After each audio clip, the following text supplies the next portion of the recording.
닭으로 살다가 죽은 독수리 이야기가 있습니다. 산둥지에 이제 독수리 둥지가 있었는데 막 비바람이 몰아치는 바람에 독수리 둥지의 알이 그만 움직이다가 떨어져서 이제 떼굴떼굴 굴러간 곳이 마침 그 아래에 있는 닭장 있는 곳으로 굴러갔습니다. 어미닭이 보니까 이건 내 알이 아닌 것은 어미닭이 알았지만 그래도 불쌍한 마음이 들어서 이제 자기 다른 달걀과 같이 그 독수리 알을 품어주었습니다. 시간이 좀 지나고 나서 이제 부화가 되었는데 역시 이제 병아리와 독수리는 이제 달랐죠. 그래서 함께 이제 이렇게 자라는데 조금 시간이 지나면서 역시 독수리는 독수리의 그 품성이라든지 또 덩치라든지 이런 것들이 이제 숨길 수는 없었습니다.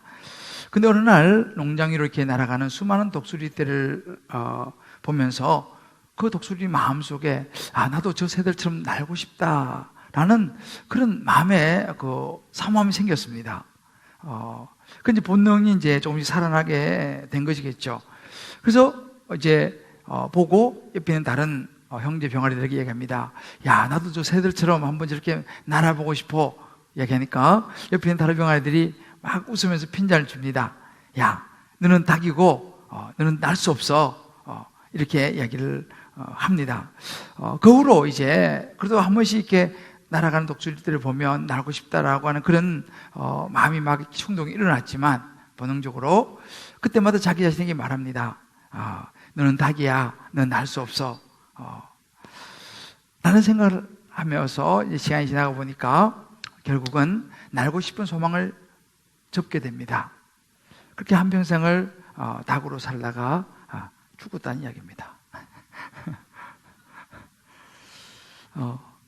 자신이 독수리인지를 모르고 살다가 간 거죠. 누가 옆에서 독수리라고 하는 이야기를 말해주든지 한번 날아보라고 격려를 하든지 도움을 주었어야 되는데 그런 주변에 사람들이 없었던 거죠. 그러니까 그냥 알지 못하고 닭으로 살다가 이제 비록 이것이 우아하지만 중요한 메시지를 우리에게 주고 있습니다.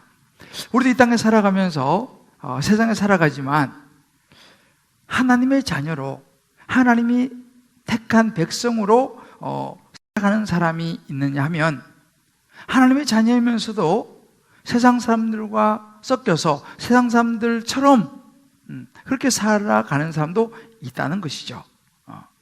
나는 어떤 삶을 살아가는가? 우리가 자녀도 이제 길러보시면 그렇습니다. 자녀를 양육하는데 우리 자녀를 닭으로 키울 것인가? 독수리로 키울 것인가? 우리 자녀를 하나님의 택한 백성, 하나님의 자녀, 왕의 자녀로 키울 것인가? 아니면 그냥 세상 속에서 많은 일반 아이들처럼 그렇게 그냥 키울 것인가 하는 것입니다. 이제 우리 창세기의 이제 구원 이야기를 우리 쭉 보고 있는데 특별히 이번 테마는 이제 하나님의 선택입니다. 우리 지난주는 하나님의 선택에 있어서 셈과 함과 야벳 또 그 자손들의 쭉 이제 살아가는 그런 삶을 우리가 살펴보면서 별로 뭐 뛰어나지도 않았지만 평범했지만 하나님은 셈을 선택하셨고 또 셈의 자손들은 그 하나님의 선택의 믿음으로 이제 응답했고 그렇게 그 자손이 성경의 계보를 이어갔다라고 하는 부분을 우리가 보았습니다. 그래서 오늘은 특별히 그 하나님의 선택에 있어서 그러면 우리의 응답인 이 믿음의 선택을 좀 더 구체적으로 한번 특별히 이사야 선지자를 통해서 하나님의 음성을 듣기를 원합니다. 그래서 저와 여러분이 나는 과연 어떤 모습으로 살아가고 있는지 또 우리 자녀들은 어떤 모습으로 살아가야 할 것인지를 오늘 이 시간 성령께서 저와 여러분에게 깨닫게 해주시고 무엇보다 믿음의 선택을 할 수 있는 우리 모두 될 수 있게 되기를 하나님의 이름으로 축복합니다. 자, 그럼 믿음의 선택을 하기 위해서는 어떻게 되냐? 그 첫 번째가 뭐냐면 자신의 신분을 잃지 말아야 한다는 것입니다. 우리가 자신의 신분을 아는 것은 굉장히 중요합니다. 그래서 그런 말 있잖아요. 아는 만큼 살다가 간다. 다시 말하면 내 자신의 가치를 알아야 된다는 것이죠. 내 자신의 신분을 알 때 우리는 그 가치와 신분에 맞게 살아가게 된다는 것입니다. 그러니까 우리가 사회에서도 마찬가지죠. 내가 어떤 신분이냐를 아는 것이 우리의 사회생활, 직장생활 또 뭐 사업 모든 것을 이제 결정지어 줍니다. 우리가 이 자녀들도 그렇죠. 우리가 자녀들에게 꼭 생각해야 되는 것이 뭐냐면 이 자녀들에게 자신이 누구인지 어떤 존재인지를 우리는 우리 자녀들에게 분명히 알려주는 것이 너무너무 자녀를 양육하는 데 있어서 중요하다는 이야기입니다. 여러분, 남유다가 이제 바벨론에 의해서 멸망을 당합니다. 그리고 수많은 이스라엘 백성들이 이 바벨론 느부갓네살 왕에 의해서 예루살렘이 초토화되면서 포로로 바벨론으로 이제 포로로 끌려가게 되고 그 나머지 남은 사람들도 사방으로 흩어지는 큰 고난을 이제 당하게 되죠. 그로부터 70년이라는 세월이 흘러서 드디어 이제 이스라엘 백성들에게 하나님의 이 선자의 예언처럼 이스라엘 백성들에게 자유가 주어지는 기회가 옵니다. 그 바벨론이 이제 이 이스라엘 백성의 포로를 잡아가서 다스린 지가 한 70년 되었을 때에 이 바벨론이 당시에 페르시아, 바사라고 불리는데 성경에는요, 이 페르시아에 의해서 바벨론이 멸망하고 이제 이 페르시아가 정권을 잡으면서 그때 등장한 사람이 고레스 왕이었습니다. 바사 왕 고레스. 그래서 제가 지난주에 말씀드렸죠. 이 고레스는요, 야벳의 자손 중에 대표적인 사람이 바사 왕 고레스라고 그랬지 않습니까? 이 바사 왕 고레스는 하나님을 믿지 않는 이방인이었습니다만 그들은 이 고레스 왕은 이스라엘 백성들에게 선처를 베풉니다. 그래서 전국에 이제 방을 내려가지고 이스라엘 백성들이 고향으로 돌아가도 좋다. 그래서 돌아가서 하나님께 예배할 성전을 짓고 너희가 섬기고 믿는 하나님을 이제 믿어도 좋다라고 조서를 내려서 자유를 선포해 줍니다. 얼마나 귀한 일입니까? 이 늘 고향을 갈망하던 이 이스라엘 백성들에게는 정말 절호의 기회가 왔습니다. 드디어 자유가 주어진 거죠. 그런데요, 생각지 못한 일이 일어났습니다. 막상 그런 명령이 내려지면 다 이스라엘 백성이 막 보따리 싸가지고 우리 빨리 우리 고향, 우리 가나안 땅으로, 하나님의 약속의 땅으로 돌아가자 라고 할 것 같았는데 실제로 그 자유가 주어졌을 때 포로로 잡혀온 이스라엘 백성들의 약 10% 정도밖에는 돌아가지 않았다는 사실입니다. 성경이 거기서 우리에게 이야기해 주고 있습니다. 90%의 대부분의 이스라엘 백성들은 돌아갈 수 있음에도 불구하고 돌아가지 않고 바벨론에 그저 주저앉고 말았습니다. 무슨 일입니까? 70년의 세월이 흐르는 동안 이스라엘 백성들의 세대가 바뀐 것입니다. 처음 하나님을 믿고 알았던 포로로 잡혀오던 많은 부모 세대가 세상을 떠나고 이제는 그 자녀 세대가 이스라엘 백성들의 주축을 이루고 있었다는 것이죠. 그들은 바벨론에서 태어나서 살면서 하나님을 모르는 이방 문화에 적응이 되어버렸다는 것입니다. 바벨론의 편리한 문화, 바벨론의 그 모든 살아가는 삶이 그저 편안하고 안주해버리는 바람에 그 부모가 믿던 그 하나님을 잊어버린 것입니다. 그리고 이 이사야 선지자를 통해 주셨던 하나님의 약속, 하나님의 메시지를 많이 잊어버렸고 특별히 하나님의 택한 백성이라고 하는 하나님의 구원 받은 백성이라고 하는 영원한 생명이 중요하다고 하는 이 부분을 많이 잊어버리고 희미해져 버렸기 때문이었습니다. 다시 말하면 이 이스라엘 백성들 그 신분을 자기는 하나님의 자녀라고 하는 이 신분을 잊어버린 것입니다. 독수리가 닭으로 살아가게 된 것이죠. 이사야 43장 1절 이렇게 말합니다. 야곱아, 너를 창조하신 여호와께서 지금 말씀하시느니라. 이스라엘아, 너를 지으신 이가 말씀하시느니라. 라고 이제 하나님께서 이스라엘 백성을 향하여 분명히 말씀을 해주고 있습니다. 너를 창조했다. 이 창조라는 말은요, 히브리어 바라라고 하는 말입니다. 기억나시죠? 태초에 하나님이 천지를 창조하셨다. 브레시트, 바라, 엘로힘, 그 똑같은 창조의 단어입니다. 그리고 이 창조는요, 창세기 1장 27절에도 나옵니다. 하나님의 형상대로 사람을 창조하시되, 이 바라. 그리고 창세기 2장 7절에 보게 되면 흙으로, 여호와 하나님이 땅에 흙으로 사람을 지으시고 나오죠. 이 지으시다는 말은 야차르라고 하는 단어인데, 오늘 이사야 43장 1절에 말합니다. 이스라엘은 너를 지으신 이가 말씀하시니라. 하나님이 지으셨다는 것이죠. 결국은 뭐냐면 하나님은요, 이스라엘 백성들에게 이사야 선지자를 통해서 내가 너희들을 친히 창조했고 빚어 만든 너희는 나의 자녀다 라고 말씀하신 이 부분을 이스라엘 백성들이 잊어버린 것이죠. 심지어 1절 하반절에 내가 너를 구속하였고, 이 말은 뭐냐면 내가 너희를 구원하였다. 내가 너를 지명하여 불렀다. 뭐예요? 내가 너를 택하였다는 거예요. 셈의 자손을 택해서 계보를 이어오게 한 것. 내가 너를 지명해서 택했다. 그러니까 너는 내 것이다. You are mine. 이렇게 말합니다. 너는 내 것이다. 내 소유다. 내 자녀다. 라고 분명히 하나님께서 말씀을 하셨습니다. 근데 잊어버린 거예요. 여러분, 우리도 마찬가지예요.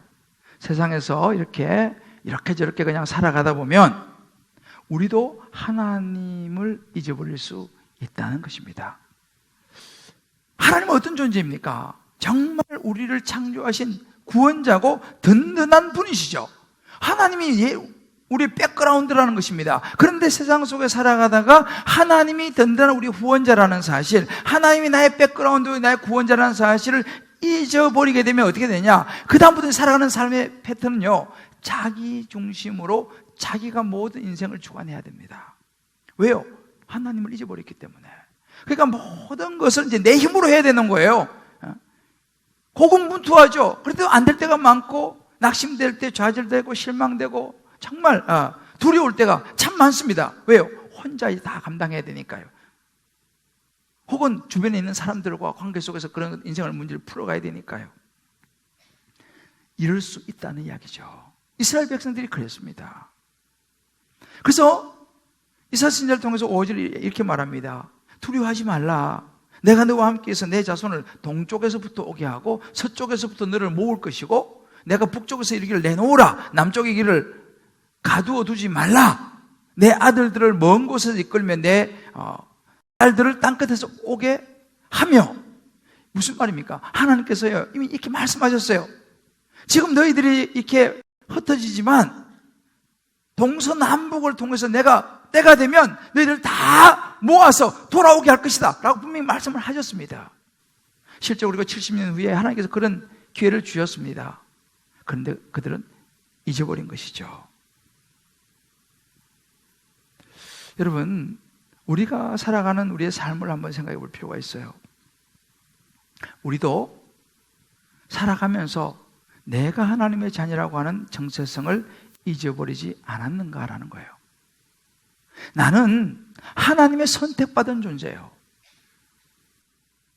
하나님께서 나를 구원하시기 위해서 하나밖에 없는 아들 예수님을 이 땅에 보내서 십자가에 못 박아 죽으심으로, 부활하심으로 나를 구원하게 하신, 나는 천하보다 귀한 존재다. 하나님이 나를 그렇게 귀한 존재로 삼으셨다는 사실을 우리가 살아가면서 잊어버리고 살아가지 않느냐는 거예요.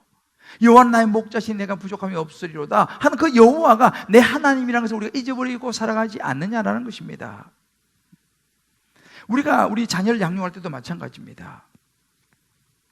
우리 자녀에게도 이 정체성에 대한 부분을 과연 부모로서 얼마만큼 이야기해주고 있느냐라는 거예요. 그래서 사실은 이제 부모가 이 정체성이 확실하지 않으면요, 이제 자녀를 양육할 때도 그렇습니다. 비록 교회를 다니는 크리스찬 부모이지만 이 자녀들이요, 영어 좀 잘하고 수학 잘하고 성적이 좀 잘 나오고 좋은 대학 가는 거, 거기에 모든 우리의 관심이 가 있을 수 있습니다. 필요한 부분이죠. 그런데 우리가 정작 중요한 것은 뭐냐? 그런 거 다 필요하지만 우리 자녀도 내 자녀이기도 하지만 하나님의 자녀이기 때문에 내 자녀가 하나님의 자녀라고 하는 이 정체성을 확실히 알아야 하는데, 그 자녀가 그런 하나님의 관계라든지 하나님의 정체성에 대해서 얼마만큼 알고 있는지, 자녀의 영혼에 대한 관심은 별로 없을 수 있다는 이야기입니다. 그러면 나도 하나님의 앞에 정체성을 놓칠 수 있고 내 자녀에게도 하나님의 자녀라고 하는 이 정체성을 우리는 이야기하지 못할 수 있다는 사실이에요. 그러면 우리 자녀들이 독수림에도 불구하고 병아리로 살아갈 수도 있다는 거죠. 하나님의 자녀임에도 불구하고 모르고 세상 사람들 똑같이 살아갈 수 있다는 사실입니다. 그리고 우리가 무조건 열심히 일해서 돈을 많이 벌고 뭐 세상에서 성공하고 출세하고 다 필요합니다만은, 또 돈을 많이 들여서 우리 자녀들에게 과외를 시켜주고 또 공부를 잘 배울 수 있도록 도와주고 세상의 문화들을 많이 접하게 도와주는 것 필요하지만, 여러분 우리가 알아야 되는 그것이 전부가 아니라는 사실입니다. 우선순위가 어디 있느냐가 너무너무 중요한 거예요. 여러분 여기서 말하는 믿음의 선택이 무엇입니까? 믿음의 선택이라는 것은 뭐냐면, 내가 직장생활하고 내가 사회생활하고 내가 가정생활하고 여러 가지 일들을 해나가는 데 있어가지고 내가 하나님의 자녀라고 하는 정체성에 맞게 살아가느냐라는 것입니다. 그런 하나님의 정체성을 갖는 일에 관심이 있느냐라는 사실이죠. 우리 자녀들에게도 마찬가지입니다. 우리 자녀들에게 이 세상의 학문들, 이 바벨론 같은 세상의 지식과 학문을 가르쳐주고 여러 가지 처세술을 가르쳐주고 세상에 성공하는 방법, 스펙을 쌓는 것 도와주고 가르쳐 줄지는 모르지만, 만약에 그들에게 하나님 나라의 가치관을 심어주고 너는 누가 뭐래도 하나님의 자녀야, 너는 하나님의 선택받은 자녀라고 하는 사실을 가르쳐주고 우리 자녀에게 영의 눈을 띄워주고 있느냐라는 것입니다. 물론 우리 부모가 우리 자녀들의 모든 걸 다 채워주면 좋죠. 우리가 우리 스스로 노력해서 모든 걸 다 해나가면 좋죠. 그럼 우리는 알지 않습니까? 내 노력으로만 되는 것은 아니라는 것을요. 우리 자녀가 내가 아무리 모든 걸 다 서포트해주고 한다고 해도 부모는 한계가 있다는 걸 우리는 알지 않습니까? 더 중요한 것이 있다는 거예요. 그것은 하나님의 자녀라고, 하나님 앞에서 우리 자신이 어떤 존재인지, 우리 자녀가 어떤 존재인지, 어떤 신분인지를 가르쳐 주는 것이 너무너무 중요하고 우선돼야 된다는 이야기입니다. 여러분 우리가 살아가는 삶이요, 수많은 유혹이 있습니다. 아마 여러분들도 그러실 거예요. 이런저런 상황 속에서. 우리 자녀도 마찬가지입니다. 우리 자녀도 우리가 분명히 심어줘야 되는 게 뭐예요? 우리 사진에 말씀하시잖아요. 내가 내 눈에 보배롭고 존귀하면 내가 너를 사랑하였으니. 우리는 하나님의 자녀와 하나님의 사랑을 받는 존재라는 사실이에요. 우리 자녀도 마찬가지입니다. 우리 자녀가 이것을 알아야 됩니다. 우리 자녀가 내가 하나님의 자녀지, 내가 하나님의 사랑받는 사람이지, 이것을 알아야 되는 거예요. 이걸 우리 자녀들에게 이야기해 줘야 됩니다. 왕자인데 거지로 살게 만들어서는 안 된다는 것이죠. 이게 예수 믿는 부모의 사명입니다. 하나님의 자녀로 키워내는 거예요. 다 서울대 하버드 가는 자녀도 중요하지만은 하나님의 자녀로 키워내는 거예요. 이 바벨론 같은 세상 속에서요. 하나님 앞에 가면요, 우리 부모로서 너 자녀 어떻게 키웠냐? 아유, 저 하버드 보냈습니다. 이것을 칭찬하실까요? 하나님, 제가 참 뭐 크게 두각은 나타내지는 못했지만 하나님의 자녀로 잘 키웠습니다. 어느 걸 하나님 기뻐하시겠습니까? 우리 각자 한번 적용해 볼 필요가 있어요. 우리는 바벨론 같은 이런 세상에 유혹이 많은 험한 세상에 살아가면서 가정이나 직장이나 사업이나 여러 학업이나 여러 일 속에서 정말 하나님을 경외하는 마음과 또 하나님의 자녀로서의 정체성을 혹시라도 잊어버리고 내가 주인이 되어서 내 뜻대로 살아가고 있지는 않는가라는 거예요. 아니면 매 순간 나는 구원받아 하나님의 자녀라는 내 정체성을 늘 생각하면서 신앙생활하고 사회생활하면서 때로 힘든 일이 있어도 두려움을 떨치고 담대하게 사랑과 감사로 살아가고 있는가? 우리 각자에게 한번 서로 질문해보고 답관에서 한번 나눠보시길 바라요. 두 번째 믿음의 선택을 하기 위해서는요, 삶의 목적을 분명히 알아야 합니다. 이스라엘 백성들은 70년간의 바빌론 포로 생활을 하면서 하나님을 잊어버렸습니다. 여러분, 포로는요, 자유도 없어요. 포로에게 무슨 내일 희망이 있겠습니까? 어떤 사람이 목표를 세울 수 있겠습니까? 없죠. 그런데 하나님은요, 이사야 선지자를 통해서 분명하게 이스라엘 백성들에게 삶의 목적과 방향을 말씀해 주셨습니다. 오늘 7절 말씀입니다. 내 이름으로 불리지는 모든 자, 곧 내가 내 영광을 위하여 창조한 자를, 내 영광을 위하여 창조한 자를 오게 하라.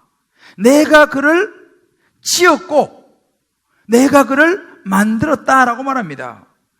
우리가 말씀하시죠. 이스라엘 백성이 말씀하십니다. 너는 내 영광을 위해 내가 창조했다. 내가 너를 지었고 내가 너를 만들었다. 너는 내 자녀다라고 말씀하십니다. 그러므로 어떤 일이 닥쳐와도 너는 내 자녀라는 걸 절대 잊어버리지 말고 내 영광을 위하여 살아야 한다라고 하는 메시지예요. 여러분, 우리가 한번 생각해 보세요. 나는 어떤 일을 할 때, 직장 생활을 하든, 사회 생활을 하든, 학교에서 공부를 하든, 사업을 하든, 어떤 일을 하든지 간에 나는 이 일을 무엇을 위해서 하지? 누구의 영광을 위해서 하지? 한번 생각해 볼 필요가 있습니다. 우리가 우리 학생들도 그러잖아요. 공부를 할 때에 누구를 위한 공부인가?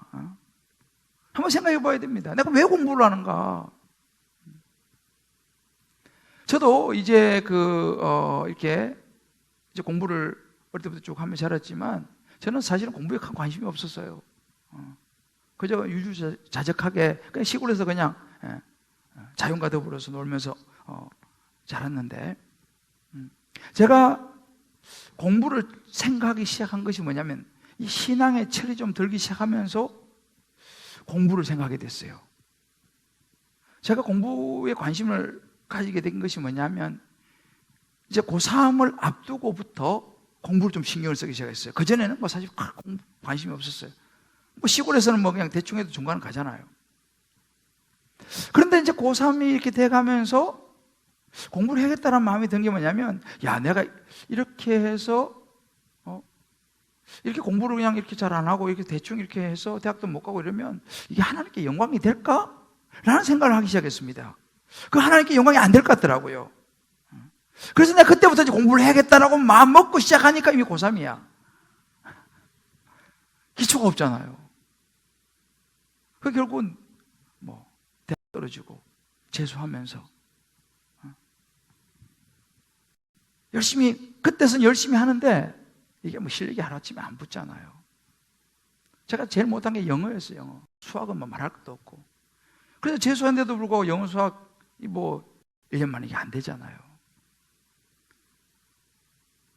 그래서 하여튼 어쩔 수 없이 대학을 이제 들어가게 됐는데, 그때 당시 그런 생각이 있어요. 참, 하나님도 무심하시지. 그때 1지망, 2지망, 3지망이 있었는데 1, 2지망 다 떨어지고 3지망에 그냥 쓰는 영어 영문과가 된 거예요. 내가 제일 싫어하고 제일 못하는 게 영어인데 3지망 영어 영문과가 된 거예요. 그래서 제가 영문도 모르고 영문과를 들어간 거 아니겠습니까? 괴로웠어요. 영어도 못하는데 영문과를 들어갔으니 그때 내가 생각했습니다. 그래, 내가 이제 영문과를 들어왔는데 영어를 열심히 해야 되지 않겠냐. 그래서 하나님께 영광을 돌려야 되지 않겠냐. 영문과 나왔는데 영어도 그렇게 못해가지고 하나님께 영광이 되지 않지 않겠냐. 그래서 그때부터 제가 영어 공부를 할 마음을 먹었습니다. 왜? 하나님의 영광을 위해서 내가 영어 공부를 해야겠다. 그 마음이 제게 확 와닿았어요. 그때부터 정말 제가 열심히 영어 공부를 했습니다. 진짜 그때부터 공부를 열심히 했어요. 누가 공부하라 마라, 그게 중요한 게 아니에요. 왜? 나는 하나님의 영광을 위해서 공부를 해야 된다. 그래서 공부하고 싶으니 의욕이 막 넘치는 거예요. 그래서 영어, 그래, 나는 영어를 해갖고 하나님께 영광을 돌릴 거야. 물론 힘이 들 때도 많이 있었고 눈물이 날 때도 많이 있었지만 목표가 분명하니까 For His glory, 하나님의 영광을 위해서 목적이 분명하니까요. 뭐 누가 뭐라도 관계없어요. 이렇게 공부를 하게 되죠. 그게 시작이었어요. 지금 목사로 살아갑니다. 목사로 살아가면서 마찬가지예요. 제가 목사로 살아가는 목적이 뭐예요? 제가 목사가 된 목적이 뭡니까? For His glory, 하나님의 영광이죠. 하나님의 영광을 위해서, 좀 구체적으로 말하면 하나님께서 이 땅에 보내신 예수님이 우리 모든 죄를 십자가에 죽으시고 부활했지 않습니까? 우리는 죄 때문에 지옥 갈 수밖에 없는데 한 영혼을 더 구원해서 예수 믿게 하고 천국 갈 수 있도록 하는 것, 이 영혼 구원, 이것이 목사인 제 목적이에요. 목회의 목적인 것입니다. 이것이 분명한 거예요. 그러니까 저는요, 다른 것이 없어요. 목적이 분명하니까 뭐 목회를 뭐 열심히 하라 그런 이야기 필요가 없는 거예요. 왜요? 내 목적이 분명하니까 제가 부족하고 연약하고 때로는 실수도 하고 뭐 그냥 헷갈리고 그냥 분별도 못할 때고 있고 이러지만 저는 목적이 분명합니다. 영혼 구원, 힘을 다해서 우리 성도를 섬기는 거예요. 부족하지만 힘을 다해서 목회하는 거예요. 왜요? 목적이 방향이 분명하니까 저는. 그러니까 누가 막 하라 마라 할 필요가 없어요. 여러분, 이것이 하나님 나라의 가치관입니다. 저와 여러분이, 우리의 모든 자녀가 이 인생의 모든 우리의 삶의 방향과 목적을 For His glory, 하나님의 영광이라는 것을 확실하게 갖게 되기를 주의 이름으로 축복합니다. 근데 여러분, 세상의 가치관은요 달라요. 여기 우리 함정이 있어요. 세상의 가치관은 다릅니다. 아버지와 한 아들이 대화를 했어요. 아버지가 어느 날, 여러분 명절 되면 자녀들도 많이 만나고 하잖아요. 아들에게 막 그냥 화가 나서 이야기를 합니다. 야 이놈아, 아버지는 네 나이 때 가정 가난해가지고 가정 살림 돕느라고 공부하고 싶어도 공부 못하고, 그렇게 그 중에서 내가 그래 통신학교라도 공부해가지고 그렇게 내가 열심히 발부둥 쳤는데, 너는 지금 아버지가 다 해주지, 아빠가 공부할 여건 다 만들어줘, 학비 대줘, 뭐가 문제야? 근데 왜 공부를 안 해? 막 야단을 칩니다. 어찌 그럴 그 모양이냐고 나무죠. 그때 아들이 아버지 보면 이렇게 말합니다. 아버지, 오바마는요 아빠 나이에 대통령 됐어요. 아버지는 그 나이에 뭐 하세요? 피장파장이에요. 무슨 이야기예요? 이게 세상의 가치관입니다. 비교하는 거죠. 아들은 아버지와 다른 사람 비교하고, 아버지는 아들과 또 다른 애들하고 비교하는 거예요. 왜 너는 나처럼 못하냐? 막 윽박지르는 거죠. 여러분, 우리가 알아야 됩니다. 그렇게 윽박지르고 비교한다고 해서 우리 자녀들이 잘할 거냐는 거예요. 그건 세상의 가치관이라는 것입니다. 바벨론의 가치관이죠. 자녀들에게 분명한 삶의 목적과 동기를 알게 해줘야 된다는 거예요. 너가 왜 공부해야 되는지, 무엇을 위해 살아야 되는지. 근데 우리 자꾸만 그 하나님 나라의 가치관과 인생의 목적은 이야기해 주지 않고, 너 잘해야 돼, 너 열심히 해야지, 너 성공하지, 그래서 너 좋은 직장 들어가야지, 좋은 사람한테 결혼해야지. 그것이 목적이 되니까 자녀들이 그러잖아요. 아, 난 싫어요. 난 시집 안 갈래요. 아, 난 장가 안 갈래요. 그게 목적이 아니라 너는 내 영광을 위해 창조한 자다라는 거예요. 이것을 가르치지 않으면요 참 위험합니다. 하나 여자 집사님의 간증이에요. 아들을 참 열심히 가르쳤어요. 정말 공부도 어릴 때부터 잘 시켜가지고 하버드 대학 들어갔어요. 그리고 하버드 어디에 들어갔어요? 대학원 나왔어요. 박사학위 받았어요. 한국에 와서 유명한 대학의 교수가 됐어요. 어우, 집사님 너무너무 자녀를 잘 가르쳤어요. 어떻게 그렇게 자식 농사를 잘 줬어요? 아니에요, 목사님, 실패했어요. 왜요? 자기 마음이 너무 아프다는 거예요. 그때 그 아들이 26살이었습니다. 결혼 안 했어요. 이렇게 말해요. 아버지가 엄마를 막 함부로 하는 것을 보고 자라는 이 아들이 자매만 사귀면 막 그 자매를 함부로 한다는 거예요. 그러니까 어느 자매가 버텨요. 그리고 이제 똑똑하고 이제 잘 나가니까 이제는 결혼을 귀찮아한다는 거예요. 능력이 있으니까. 그래서 결혼 같은 거 안 하고 그냥 편한 대로 그냥 살겠다고 그렇게 이야기한다는 거예요. 그래서 그냥 그래도 결혼해야지 막 자꾸 전화하니까 이제는요 전화 받으면 끊어버린대요. 그리고 아예 전화를 안 받아버린대요. 너무너무 가슴이 아프다는 거예요. 여러분, 성공한 자녀 교육인가요?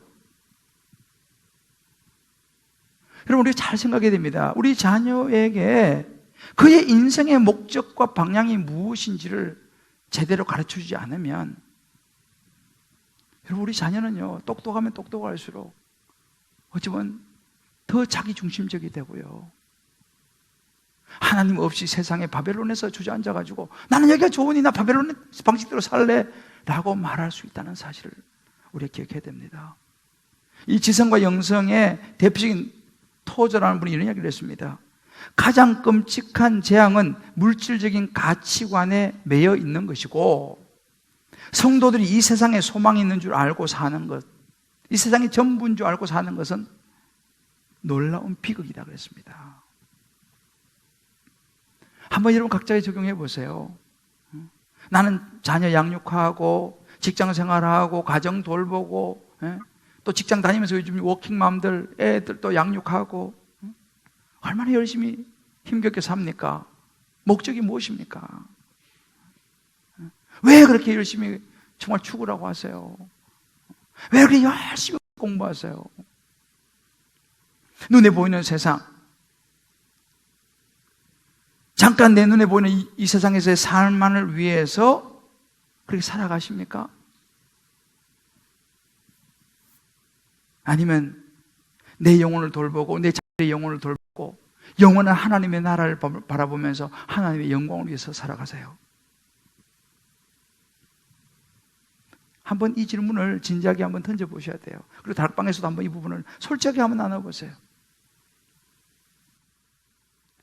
그렇다면 우리가 믿음의 선택을 위해 두 가지 적용만 나누고 좀 말씀 마무리하려고 합니다. 자, 그러면 이런 믿음의 선택을 하려면 우리는 어떻게 적용을 해야 될 것인가? 그 첫 번째는요, 보여주는 삶이 중요합니다. 신분에 맞는, 내가 하나님의 자녀에 맞는 삶을 이제 우리는 좀 보여주며 살아야 한다는 것입니다. 직장에서, 사회생활에서, 혹은 가정에서 주변의 자녀들, 엄마들을 만나는 데서, 여러분 요즘 부끄러운 이야기지만은 저를 비롯한 목사들이나 교회 다니는 많은 분들이 이제 세상 사람들이 우습게 여길 때가 많잖아요. 왜 그렇습니까? 이유가 뭡니까? 아니 뭐 너나 나나 다를 게 뭐가 있냐는 거죠. 뭐 교회 다니는 목사나 뭐 교회 안 다니는 나나 뭐 다를 게 뭐가 있냐는 거죠. 뭔가 우리가 삶으로 보여줘가지고 하나님을 생각하게 해줘야 돼. 그런 게 없다는, 보여줄 삶이 없다는 것입니다. 우리 부모든 우리로서요, 자녀들에게 눈에 비치는 우리 모습 어떤가 한번 생각해 볼 필요가 있어요. 언젠가 중앙일보에 서울의 그 신용산 초등학교 학생들에게 그 선생님이 아빠라는 주제로 그림을 그리게 했어요. 그리고 그 학생들이 아빠라는 주제로 그림을 그린 그 몇 컷이 중앙일보에 실린 적이 있습니다. 거기서 그림이 4개가 나왔는데 그 첫 번째 그림이래요. 그림을 그렸는데 밑에 해설이 아버지께서 TV를 재미나게 보고 계세요 하고 TV 걸어놓고 소파 앉아 리모컨 들고 이거 그렸어요. 두 번째, 아빠 하면 생각나는 것들이에요. 그러면서 그 옆에 참이슬, 맥주잔, 양주잔, 담배, 운동 이런 거 그려놨어요. 병 이렇게 그려놨어요. 세 번째, 주말이면 아빠는 신나게 골프를 치러 가십니다. 골프 이렇게 가방하고 골프치하고 이렇게 딱 그려놨어요. 네 번째, 아빠는 밤늦게까지 일하시고 주무십니다 하고 자는 모습 그려놨어요. 제가 그걸 보면서 그런 생각했어요. 야, 우리 자녀가 아빠라고 하는 주제를 주고 그림을 그리라 그러면 우리 자녀들은 어떤 그림을 그릴까? 라는 생각을 제가 해보았습니다. 고린도서 11장 1절 이렇게 말합니다. 내가 그리스도를 본받은 자 같이 너희는 나를 본받는 자가 되라. 바울이 이렇게 이야기를 합니다. 여러분, 부모에 의해서 자녀는 결정된다는 사실을 우리는 기억해야 돼요. 왜요? 자녀는 부모 영향 아래 있기 때문이죠. 이제 우리가 자녀들에게 뭐 말로 이렇게 하는 것은 그 잠시뿐입니다. 요즘 우리가 야고보서 묵상하잖아요. 오늘 아침 야고보서 묵상이 야고보서 2장인데요. 2장 14절에 이런 구절이 있습니다. 내 형제들아, 만일 사람이 믿음이 있노라 하고 행함이 없으면 무슨 유익이 있으리요? 그 믿음이 능히 자기를 구원하겠느냐? 믿음이 있다고 말하면서 행함이 없으면 그것이 자녀들에게 무슨 믿음의 교육이 되겠냐는 거예요. 야고보서 2장 20절 이렇게 말합니다. 심지어 영혼 없는 몸이 죽은 것 같이, 영혼이 없는 몸이 죽은 거예요. 행함이 없는 믿음은 죽은 것이라고 그랬어요. 말을 하는 것도 중요하지만 이제는 우리 자녀들에게 혹은 내 직장 동료에게, 내 주변 사람들에게 정말 내가 하나님의 자녀라는 것, 왕의 자녀라는 것, 하나님의 영광을 위해 살아가고 있다는 것을 보여줄 수 있는 저와 여러분 될 수 있기를 주의 이름으로 축복합니다. 두 번째는요, 가르치는 삶이에요. 하나님의 자녀로서 우리는요, 그럼 어떻게 살아가야 되냐? 하우의 문제예요. 어떻게 살아가야 되냐? 우리가 이것을 배워야 됩니다. 그래서 우리가 왜 자꾸 매일 뭐 큐티 해야 된다, 뭐 말씀 묵상해야 된다, 뭐 양육받고 훈련 받아야 된다, 왜 이야기합니까? 하나님의 자녀는 하나님의 자녀로서 살아가는 하우의 문제, 방법을 배워야 되거든요. 어디 있습니까? 지침이 여기 다 나와 있어요. 하나님 말씀에 나와 있어요. 그러니까 우리가 성경을 보고 말씀을 묵상하고 양육을 받고 훈련 받아야 된다고 이야기하는 것입니다. 왜요? 내가 가르침을 받아야 하니까. 이번 주 수요일 날도 제가 좀 더 구체적인 지침에 대해서 수요일 날 말씀을 나누려고 해요. 여러분, 왕실의 왕자들, 공주들은요, 똑같이 교육받지 않습니다. 왕실의 법도를 배워요. 그래서 있잖아요, 말도 있잖아요. 영국에도 보면요, 영국의 왕자들은요, 똑같은 영어를 쓰지만 조금 더 고급 영어를 씁니다. 왜요? 왕실의 법도와 채통이 있지 않습니까? 말도 함부로 하지 않고요, 밥 먹는 예절, 또 행동하는 거, 이거 다 가르침을 받습니다.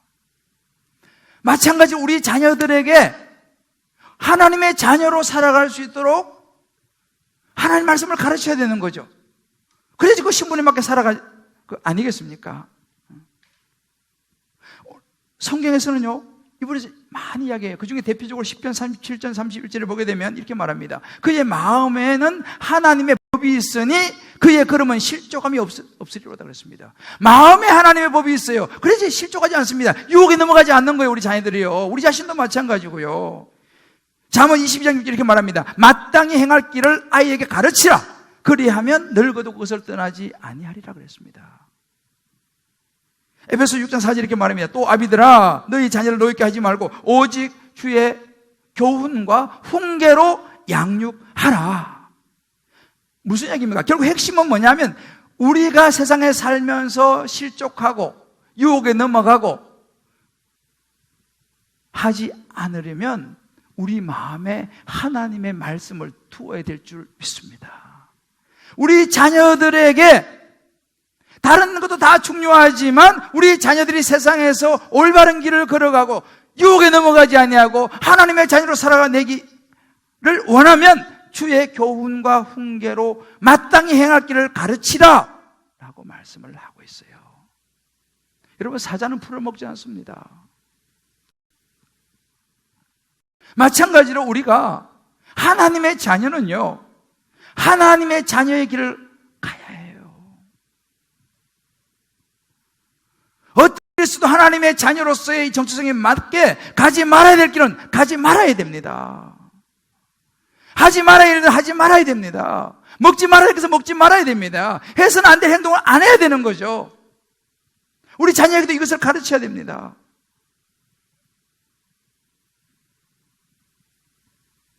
우리 각자 한번 적용해 볼 필요가 있어요. 믿음의 선택을 위해서 나는 정말 내 사회생활과 내 모든 가정에서 보여주는 삶, 하나님의 영광을 보여주는 삶을, 하나님의 자녀로서의 정체성을 보여주는 삶을 살고 있는지, 말씀에 다스림을 받는 삶을 살고 있는지, 우리 자녀에게 정말 엄마, 아버지로서 하나님의 자녀의 믿음의 본을 보여주고 있는지, 하나님의 말씀을 우선적으로 가르치고 있는지, 아니면 바벨론의 문화만, 바벨론 지식만 가르치고 있는지 우리 각자에게 한번 적용해 볼 필요가 있습니다. 사랑하는 성도 여러분, 세상이 만만치 않죠. 힘이 들 때가 많아요. 그죠? 두려울 때도 많고 낙심이 될 때, 살다 보면 이런저런 일들이 많이 다가오기 때문에 이런저런 유혹도 많아요. 젊은이들만 유혹이 있는 건 아니에요. 다 그 나름대로 그 나이에 맞게 그 상황 속에서 이런저런 유혹이 있어요. 어떻게 해야 됩니까? 오늘 하나님 말씀하세요. 너는 하나님의 자녀라고 하는 정체성을 기억하라는 거예요. 잊어버리지 말라는 거예요. 하나님의 자녀로 살아야 된다는 거예요. 오늘 주님 말씀하십니다. I have redeemed you. 내가 너를 구원했지 않냐라는 거예요. 그러니까 you are mine. 너는 내 것이라는 거예요. 너는 나의 자녀다. 너는 왕의 자녀이기 때문에 왕의 자녀답게 살아야 된다고 말씀하십니다. 아무리 힘들어도 하나님의 자녀로 살아가는 이것을 놓치면 안 된다는 이야기입니다. 이게 바로 우리 정체성이에요. 이거 붙잡아야 돼요. 무엇을 위해서요? 하나님께서 오늘 말씀하시는 거 이사야서를 통해서 I created you for my glory. For my glory. 내 영광을 위해서 내가 너를 창조했다는 말씀하세요.